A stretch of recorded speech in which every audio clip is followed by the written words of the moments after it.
ഹുബ്ബു സമസ്ത, ഹുബ്ബു സമസ്ത. ഇൽമിൻ പ്രഭ ചൊരിഞ്ഞ് അഹ്ലുസുന്നത്തിൻ വഴിയെ നേരോടെ കോർത്തതാണ് സമസ്ത. പൂർവികരാം ആലിമീങ്ങൾ അദബിലായി അജബിലായി പടുത്തുയർത്ത പുണ്യമാണ് സമസ്ത. നിങ്ങൾക്ക് താല്പര്യപ്പെടുവാണെങ്കിൽ ഇതിൻ്റെ നിങ്ങളുടെ ഹുബ്ബു സമസ്ത ഗ്രൂപ്പ് അത് മുൻകൈ എടുക്കുകയാണെങ്കിൽ ഞാൻ അവരോട് പറഞ്ഞു ഇൻഷാ അല്ലാഹ് സമസ്ത എന്ത് ചെയ്യാം മുജദ്ദിദത്തിനെ നിങ്ങൾക്ക് അയച്ചു തരാം.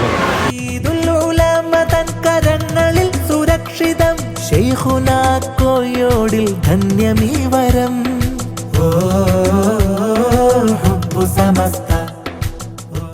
കൊണ്ടാണ് ഇവിടെ ദീന് തന്നെ നിലനിൽക്കുന്നത്.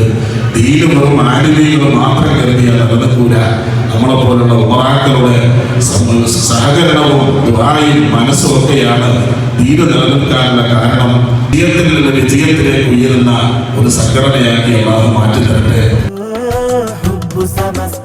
ഇവിടുന്ന് ഒന്ന് പ്രഖ്യാപിക്കുന്നു, ഇൻഷാ അല്ലാഹ് നേരത്തെ മൊയ്ൻകുട്ടി മാഷ് പറഞ്ഞ പോലെ സമസ്തയുടെ തജ്വീദ് അനുസരിച്ച് പഠിച്ച് പാസ്സായ ട്രെയിനർമാരെ കൊണ്ട് ഇൻഷാ അല്ലാഹ് നിങ്ങൾക്ക് ഓൺലൈൻ ക്ലാസും 2 മാസം കൂടും 1-2 മാസം കൂടുമ്പോൾ ഇതുപോലെ പ്രഗത്ഭരായ സമസ്തയുടെ കരുത്തുറ്റ പണ്ഡിതന്മാരെ വെച്ചിട്ടുള്ള ഖുർആൻ ക്ലാസ് ഇതുപോലെ ദുആ മജ്‌ലിസ് ഇൻഷാ അല്ലാഹ് നടക്കും.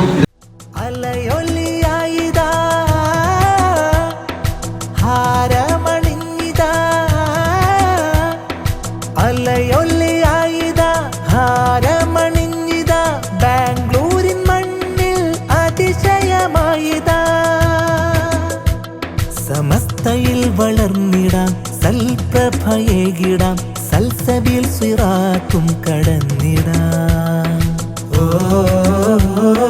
ഹുബ്ബു സമസ്ത. ഇതുവരെ പങ്കെടുത്ത എല്ലാവർക്കും നന്ദി അറിയിക്കുകയാണ്. ഹുബ്ബു സമസ്തയുടെ പരിപാടി ബാംഗ്ലൂരിൽ ഒരു ചരിത്രമായിരിക്കുകയാണ്. ഇൻഷാ അല്ലാഹ്.